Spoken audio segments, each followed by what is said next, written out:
The iPhone Air is, to a degree, exactly what we were expecting. Apple's thinnest iPhone ever, measuring just 5.64mm. It feels light, balanced, and durable thanks to a grade 5 titanium frame and ceramic shield glass. In the hand, it is sleek and refined. I have been using my sky blue unit for a week now and it is still turning heads. The 6.5-inch Super Retina XDR OLED display is excellent. It is an always-on display that supports ProMotion, HDR, and brightness up to 3000 nits. It is slightly bigger than the iPhone 17's screen, which gives apps, text, and videos more room to breathe, and it looks great whether I'm scrolling TikTok, watching HDR videos, or just browsing outside on a sunny day. iOS 26 feels tailor-made for the Air with its new liquid glass design that looks striking and complements the physical build. Messages now support custom backgrounds, typing indicators, and polls, while the phone app and visual intelligence get useful upgrades. And while Siri's full AI overhaul isn't here yet, Apple Intelligence features are starting to appear. The biggest trade-off comes with the camera setup. There is just a single 48-megapixel camera lens on the rear of the phone. It produces sharp, natural-looking photos and impressive portraits, but you will miss the flexibility of a telephoto or ultra-wide if you are used to them. The selfie camera is excellent too. The Apple's center stage smarts for automatic, wide, and ultra-wide framing, and dual capture is genuinely fun. Performance from the A19 Pro is snappy and smooth, and it capably handled everything I threw at it, though the phone doesn't get warm during fast charging or heavy gaming. Battery life is decent but not class-leading enough for a workday, usually 6 to 8 hours of use, with my best stretch hitting around 10 hours away from the charger. Power users may want to invest in the $99 MagSafe battery pack, which matches the phone's slim profile and adds about 65% more life, but it is an added cost. The iPhone Air isn't the best iPhone for photography or endurance, but as a design statement, it's a gem. It feels like the most exciting iPhone Apple has released in years, and while it costs more than the iPhone 17 with fewer cameras and shorter battery life, it delivers value in other key areas. Apple unveiled the iPhone Air at its September 9, 2025 awe-dropping event alongside the iPhone 17, iPhone 17 Pro, iPhone 17 Pro Max, AirPods Pro 3, and 3 new Apple Watches. The Air, though, stands out with its entirely new design and is a whole new category of iPhone. It starts at $999 for 256 GB of storage, or you can bump that up to the 512 GB for $1,199 or 1 TB for $1,399. The iPhone Air is an eSIM only device worldwide and comes in 4 colors: sky blue, light gold, cloud white, and space black. I've been testing a 1 TB iPhone Air in sky blue. Apple will officially launch the iPhone Air on September 19, 2025, but it's up for pre-order now from the company's online store, authorized retailers, and carriers. If you are following the Apple rumor cycle, we were all expecting an ultra-thin iPhone to be released, one that would potentially go thinner than the iPhone 6 or 6 Plus, be more stunning than the iPhone X, and offer a truly refreshed look and feel for the iPhone. The launch event's awe-dropping tagline set the bar high, and the iPhone Air cleared it with room to spare. It's not the first ultra-thin phone. The Galaxy S25 Edge measures in at 5.8mm, but it still feels as stunning, sleek, and sexy in my hand right now after living with it for a week as it did during my brief hands-on session following the launch event. It feels as exciting as the iPhone X in that it might give us the playbook for the modern iPhone going forward, or at least show us one half of the purportedly incoming foldable iPhone. The photos released by Apple and even those shot by me for this review only do it partial justice. The iPhone Air is the best representation yet of Apple's vision for an iPhone that's just glass. It weighs in at just 5.82 ounces or 165 grams, fully justifying the Air moniker. Much like the iPhone 17 or even Pro Max, it feels balanced, not too top heavy, not too bottom heavy. It's Goldilocks ergonomics. I don't know if I'd quite call it eye-dropping, but the thinness is the part that gets people excited. At its thinnest, the iPhone Air is 5.64mm or 0.22 inches, and the plateau only jutes out of a bit more. I was instantly wowed, and over the course of a week, I have really become accustomed to this look and feel for an iPhone. While conducting some testing over the week, I showed it to my brother and sister-in-law, who were both visibly impressed when holding it. They asked about durability and were a little stunned at the overall feel. Then came the questions about battery life and the camera, both of which I will address below, and whether the USB-C port was thinner. On that last point, it is still a regular USB-C port, but to fit it in this frame and get in this small, Apple's design team started by 3D printing a custom one. And given how thin this phone had to be, Apple went back to grade 5 titanium for the shell and sides of the device. To further enhance the looks, it has a polished finish. My sky blue review handset is different from the MacBook Air and iPad Air colors of the same name. It is a bit lighter and pastel-like. I really like it, and the Air also comes in light gold, space black and cloud white.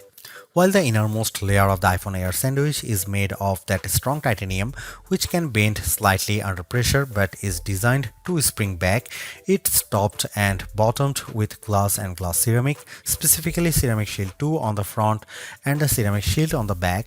The rear, like the iPhone 17, is mostly frosted matte glass, while the top bump gets the glossy finish.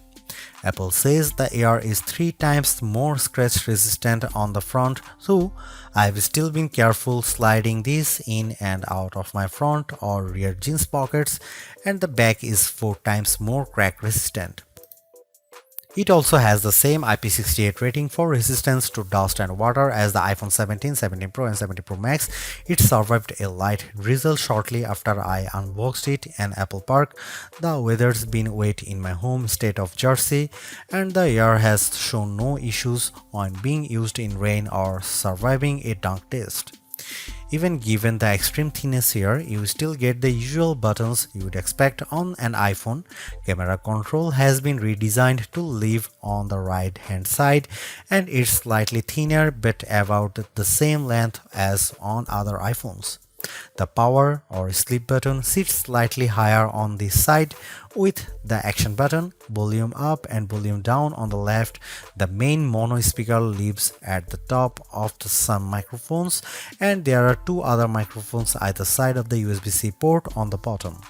This design does, as mentioned, only leave room for a single camera and likely a smaller battery inside, but Apple has also dropped the SIM card slot worldwide and opted for eSIM to save some space. The iPhone Air is stunning, attracts a lot of admiring glances, and feels like biggest refresh in iPhone design we have seen in a while. Yes, it's the same key parts, just compressed, but in use it feels like the perfect showcase for iOS 26. If you are after Apple's best design this year, I think it is clearly the iPhone Air.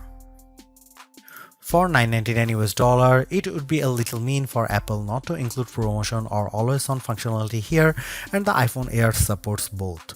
As a whole, the screen is basically in line with those on the iPhone 17, 17 Pro or 17 Pro Max. The front of the iPhone Air is nearly all glass, except for a thin black bezel that turns into the sloped polished side. It's a 6.5-inch Super Retina XDR OLED display with a resolution of 2376 by 1260, which works out to 460 pixels per inch. It tops out at 3000 nits of brightness when needed, supports the white color P3 gamut and HDR, and features an anti-reflective coating. It also has the same dynamic island as the rest of the iPhone 17 line. In daily use, the display is really the main appeal here. On paper, it's 0.2 inches bigger diagonally than the iPhone 17 or 17 Pro, but it feels a bit more expensive. It offers more lines of text or a slightly expanded view when viewing a web page. Games or movies feel a little more like an event, and it offers a broad canvas for iOS 26. Lay two of these phones side by side and I think you'd have some idea of what Apple is planning to bring us with its long rumored folding iPhone, and it would look mightily impressive, but we are not quite there yet. And it's still smaller than the Pro Max. Colors looked punchy and vibrant, text was inky black and crisp, and it was a great display for daily use. I found that it got bright enough to battle the bright sunshine of California, the late summer sunshine of New Jersey and New York, as well as bright artificial lighting. I liked scrolling TikTok and Instagram Reels or watching a video on it, mainly thanks to the super smooth Pro Motion display. And iOS 26 with its liquid glass makeover looks fantastic here. I have a feeling that the design team at Apple knew the Air was on the roadmap when designing the liquid glass. iOS 26 is running on the iPhone Air out of the box, and as on any iPhone, announces itself with a hello on the first boot. You will get a sense of the new translucent glass-like nature of the software pretty quickly. It's mostly visible in how notifications refract over your wallpaper or up top with whatever is behind the element. I especially like the way the bottom menu bars look like this, although legibility can be an issue at times depending on what's behind the element. You'll also notice a difference if you use light mode or dark mode.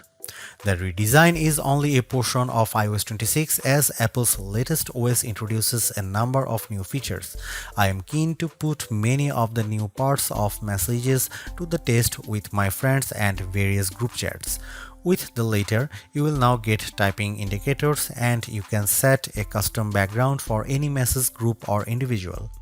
This will, I have a feeling, be an especially tough test for legibility with the liquid glass components. You also have the option to add polls in group messages, which is a fun way to decide on activities or maybe pick a restaurant. The phone app is entirely new, though you can switch back, placing your favorites up top, and below that is a combined list of outgoing and incoming calls, missed calls, and even voicemails. It can be a lot to process at first, but after months on the beta, I am more or less used to it, although I have switched back to the original setup occasionally as the new one makes voicemails a little harder to track down. You can also use live translation during calls, which can be helpful for international travel, and I especially like the wait on hold feature. Visual intelligence, which is engaged with a long press of camera control, is a bit smarter here and now identify events to add your calendar and integrate with apps that add support with the API. However, we are still waiting on the full AI-powered Siri, and many of the new Apple Intelligence features aren't front and center here. This is where the compromises necessitated by the iPhone Air's unfeasibly thin design begin. The iPhone Air only features a single 48 megapixel fusion camera on the back.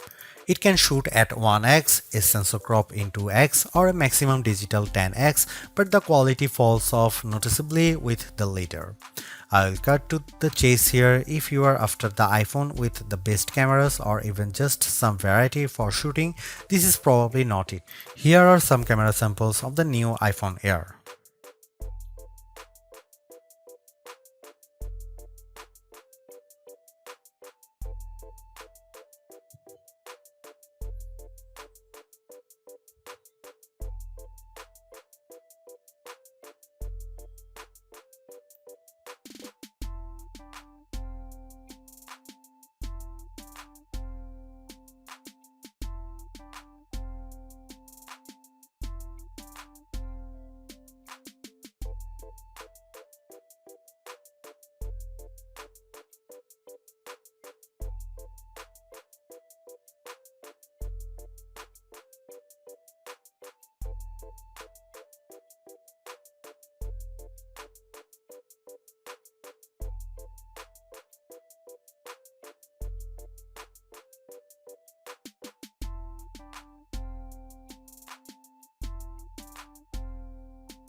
The iPhone Air delivers remarkable performance in a super thin and light design that's very durable.